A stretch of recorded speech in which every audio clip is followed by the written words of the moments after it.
Trump greets Filipino President Duterte with a handshake as the two settled down to a formal dinner wearing matching dress shirts, days after the hardline leader confessed to murdering a man over a look. Donald Trump was greeted by President Rodrigo Duterte in Manila Sunday night. Their meeting came days after Duterte said he had stabbed a person to death. Trump, dressed in Philippine formal attire, exchanged pleasantries with Duterte. They were spotted sitting beside each other at dinner and toasting champagne. Hundreds staged violent anti-Trump protests over the U.S. president's arrival. Donald Trump has donned traditional Philippine formal attire to meet with President Rodrigo Duterte at a glitzy event in Manila, just days after the hardline leader admitted murdering a man when he was a teenager. The U.S. president was greeted by Duterte as he arrived with other world leaders to celebrate the 50th anniversary of the Association of Southeast Asian Nations on Sunday. Their meeting comes just days after the Filipino president admitted to stabbing a person to death as a teenager over a look, and hundreds staged violent anti-Trump protests over his arrival. Donald Trump met with Philippines President Rodrigo Duterte at a glitzy event in Manila on Sunday for the 50th anniversary of the Association of Southeast Asian Nations. Trump arrived in Manila earlier on Sunday to attend 2 international world leader summits and close out his 5-country tour of Asia. Trump and Duterte shook hands twice and exchanged pleasantries at the glitzy event on Sunday night before fellow world leaders posed for a group photo and everyone filed into dinner. Trump joined others in wearing Philippine formal attire,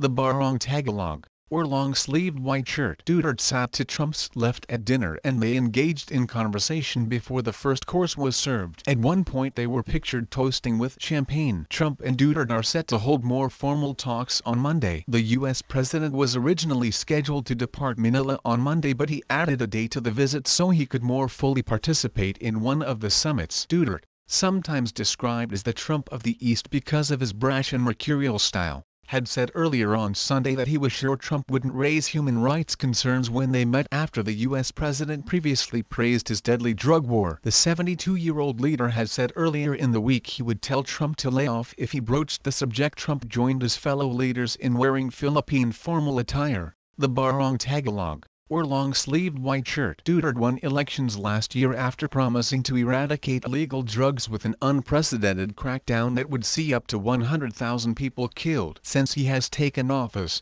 police have reported killing 3,967 people in the crackdown. Another 2,290 people have been murdered in drug-related crimes, while thousands of other deaths remain unsolved, according to government data. Many Filipinos back Duterte, believing he is taking necessary measures to fight crime, but rights groups warn he may be orchestrating a crime against humanity. Critics say executions are taking place with zero accountability, allegations the police reject.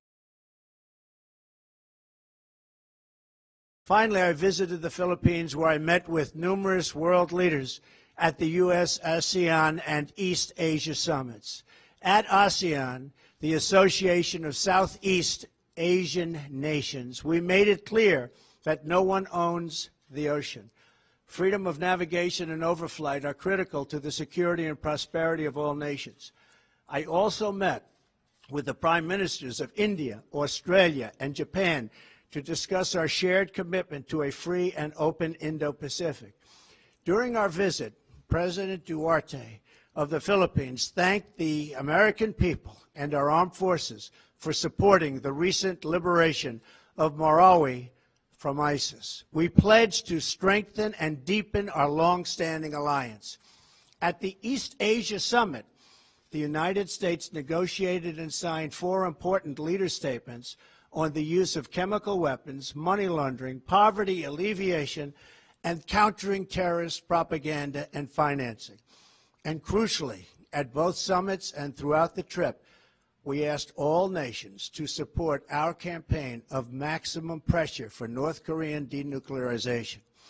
And they are responding by cutting trade with North Korea, restricting financial ties to the regime, and expelling North Korean diplomats and workers. Over the last 2 weeks, we have made historic strides in reasserting American leadership, restoring American security, and reawakening American confidence. Everywhere we went, I reaffirmed our vision for cooperation between proud, independent, and sovereign countries. And I made clear that the United States will be a reliable friend, a strong partner, and a powerful advocate for its own citizens. The momentum from our trip will launch us on our continued effort to accomplish the three core objectives I outlined: to unite the world against North Korean nuclear threat, to promote a free and open Indo-Pacific region, and to advance fair and reciprocal economic relations with our trading partners and allies in the region. We have established a new framework for trade that will ensure reciprocity through enforcement actions, reform of international organizations, and new fair trade deals that benefit the United States and our partners. And we have laid out a pathway toward peace and security in our world where sovereign nations can thrive, flourish, and prosper side by side. This is our beautiful vision for the future. This is a future where this vision, this dream, is only possible if America is strong, proud, and free. As long as we are true to ourselves, faithful to our founding, and loyal to our citizens, then there is no task too great, no dream too large, no goal beyond our reach. My fellow citizens, America is back, and the future has never looked brighter. Thank you, God bless you, and God bless the United States of America. Thank you very much.